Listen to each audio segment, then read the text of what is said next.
Hello everybody. This is the Shawnee half of Mystic Heart Healing, and I'm here tonight to talk to you about Mullein, Mullein,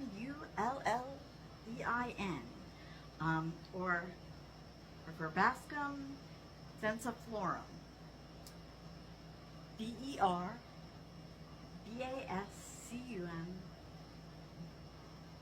densiflorum, densiflorum.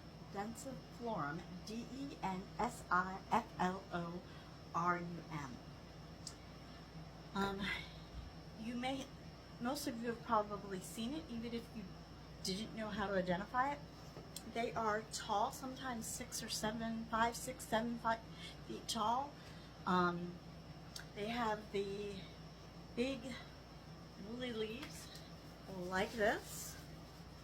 This one's dry, but they're big woolly leaves like this, and they grow in a rosette at the bottom and around, and they have the long yellow phallic looking flower cluster. We found a bunch over the weekend, and I had dried one set. I'm taking out of the dehydrator now. I'm unloading the dehydrator now with the mullein, and I figured as I do this and read it, I washed them all and dried them in the salad spinner. And I'm putting them in this bag, the dried ones in this bag, so that I can crunch them all up when I have time. But I want to get these all dried before they're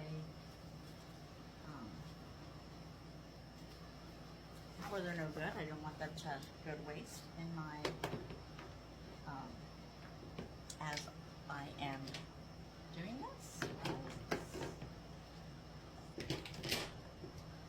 All right, so as you can see, these are bigger leaves.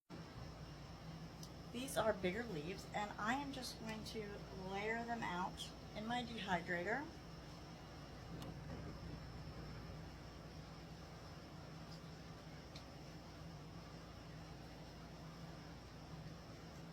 And lay them out, and let's talk about them while I'm doing this. Common names for this are also known as common mullein, candlewick plant, or velvet plant, because they do feel very velvety. Blanket leaf, Aaron's rod, Jacob's staff, and old man's flannel are some of the other names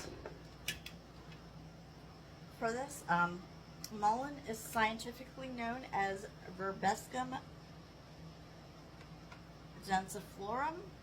It is a biennial plant that has been valued for centuries for its various medicinal properties.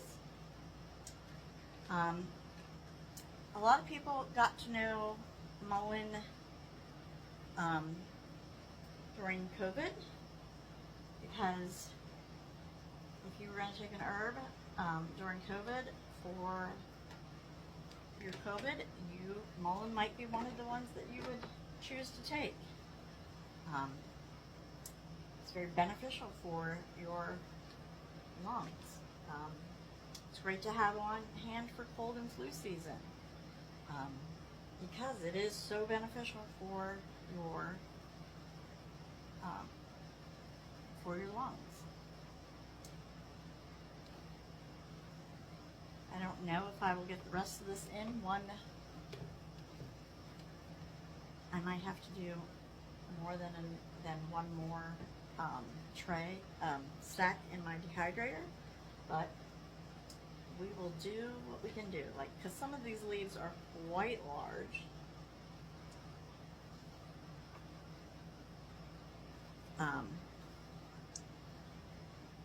Mullein is a very recognizable plant.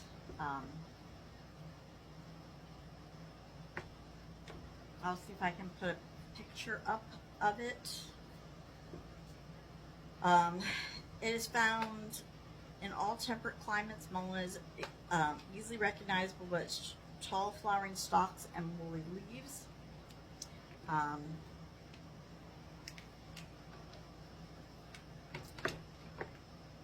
History: mullein leaf and flowers have been used for herbal medicine since ancient times.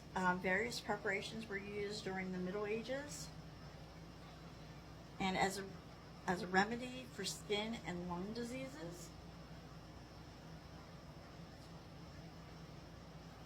In the 19th century, the herb was commonly given as treatment for tuberculosis patients to the U.S. and Europe.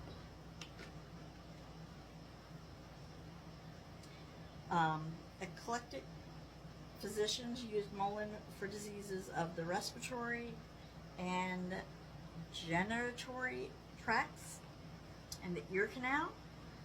It was thought that mullein leaf benefits these areas of the body through its anti-inflammatory properties. It's still prescribed today as a by naturopathic physicians and medical herbalists as a treatment for chronic lung conditions and eczema of the ear.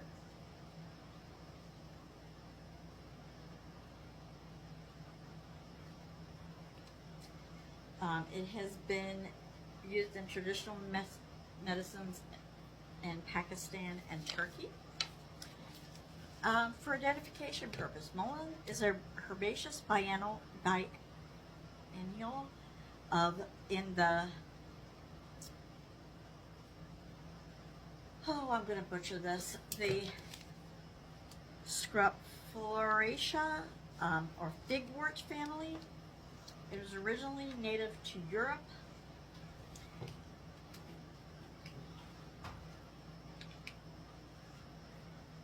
And Asia, but it can now be found growing wild throughout North America and much of the rest of the world. Mullein is part of, it can grow up to 7 feet tall. In its first year, the plant forms a rosette of large velvety leaves. Again, the velvety leaves.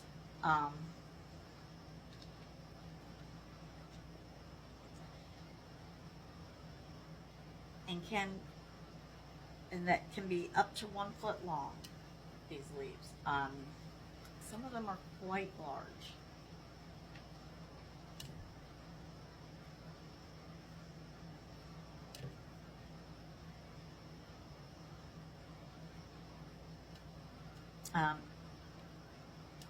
In the second year, it sends up a tall flowering stalk covered in bright yellow flowers. It is a very phallic-looking flower stalk. The leaves are large and green and covered with fine, soft hairs. I don't know if you can see how velvety and the fine hairs on these leaves. But they are. The stem is erect and unbranched. It's covered with woolly hairs as well, and it can reach heights up to 7 feet or 2.1 meters. It has a long, sturdy taproot. This aside and put you back on me, and we'll just continue talking, and I'll plug this in when we're done. The constituents of mullein contains a variety of chemical compounds that contribute to its medicinal property. It has saponins. These compounds have an expectorant property and can help loosen mucus in the respiratory tract. Now, I will say, when I'm done here, I'm gonna go wash my hands and arms. The little hairs can make you itchy when you're handling the non-dried. It won't cause a rash or anything. It's just a little uncomfortable just because they can get itchy.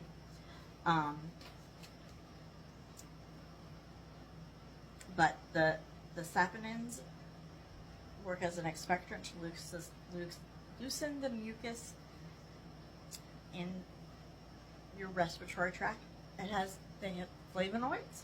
Flavonoids have anti-inflammatory and antioxidant properties, which help reduce inflammation and protect cells from damage.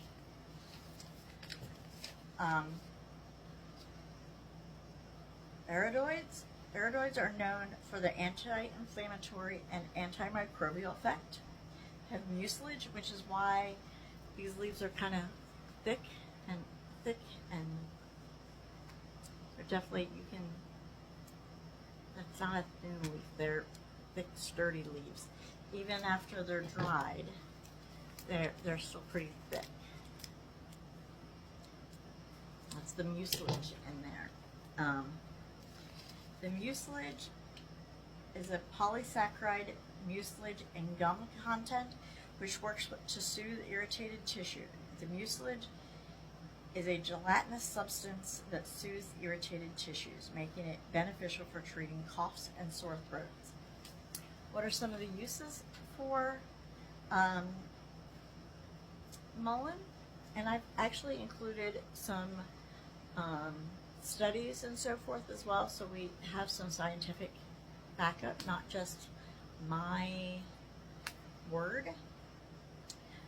Mullein has a long history of being used in traditional medicine, particularly for the respiratory conditions.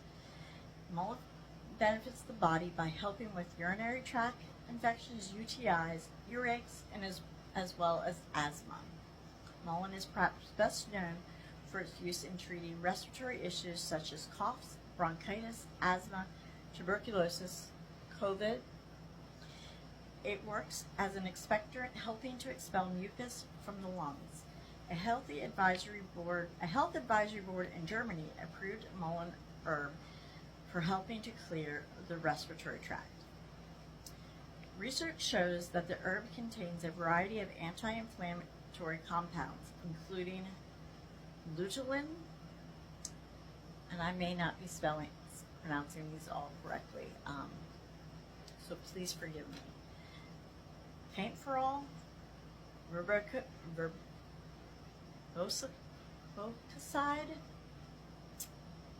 apigenin, quercetin. It is thought that these anti-inflammatory compounds can work to reduce inflammation in the lungs. Additionally, mullein leaf benefits the body through its strong antioxidant properties, which may contribute to its ability to support lung and respiratory function. Additionally, the herb has a demulcent, soothing effect on the respiratory tissue due to its mucilage content. For topical applications, the leaves and flowers can be used to make a poultice and help soothe skin irritations and burns. Mullein oil can be used to treat ear infections. A recent double-blind, placebo-controlled trial was completed in women given an episiotomy. The researchers gave the study participants either a mullein-based skin cream or placebo cream over a 10-day period. The group that was given the mullein skin cream had significant improvement in their healing of wounds as compared to the placebo group. Digestive health. Mullein tea is sometimes used to treat digestive complaints such as diarrhea and colitis. Antimicrobial properties.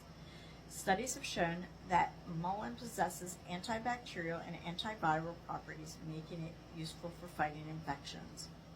Diuretic, to help reduce inflammation in the urinary system and to prevent UTIs. Laboratory-based research suggests that mullein benefits the body in fighting UTIs.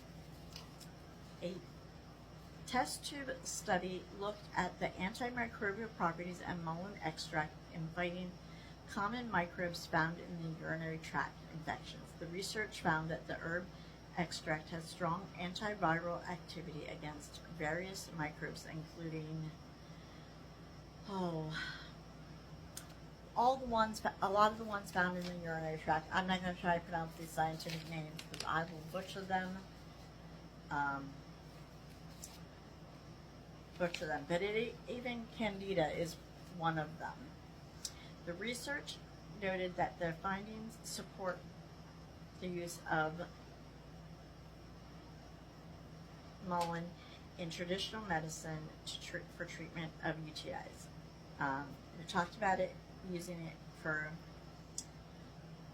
as in earaches.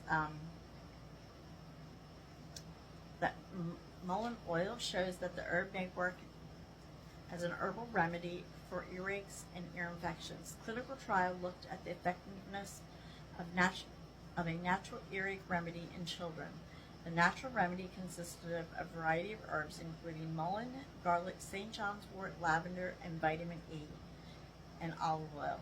The research found that the natural mullein oil was effective in reducing ear pain over the course of 2 to 3 days. Another clinical trial compared the effectiveness of a natural earache remedy to a standard over-the-counter drug. The natural formulated consisted of mullein with several other herbs, including the garlic, calendula, and St. John worts. The research found that the mullein oil earache remedy was just as effective as the over-the-counter drug in reducing pain. Other benefits is shown to have anti-parasitic properties. I am sorry, my nose piercing is healing and it is itching me like crazy this evening. A lab study found that mullein extract has anti-parasitic activity against 2 species of worms, including roundworms and tapeworms. Anti-inflammatory properties. Various lab studies have found that mullein, the verbasicide, a constituent in mullein, has a strong anti-inflammatory activity. Side effects. The Botanical Safety Handbook puts mullein in a safety class of 1, meaning it can be safely used when appropriately consumed. It has an interaction class of A, which suggests that no clinically relevant adverse side effects are expected to occur. In general, it is well tolerated and safe to use for most individuals. Allergic reactions. Some people may experience an allergic reaction to mullein, particularly if they come in contact with the fine hairs on its leaves. And that's why I do get a little bit of an itchy sensation. It doesn't cause any redness or prolonged itching. I wash, after handling the fine hairs, I wash my hands and arms and I'm perfectly fine. Dosing, standard dosing for mullein. I will put that in a blog post because you're not going to catch it on this. But so those are just some of the ways that you can use mullein, and I will continue to, as I work with herbs and forage them and work with the ones I'm growing, I will continue to take you along on the journey. Thank you so much.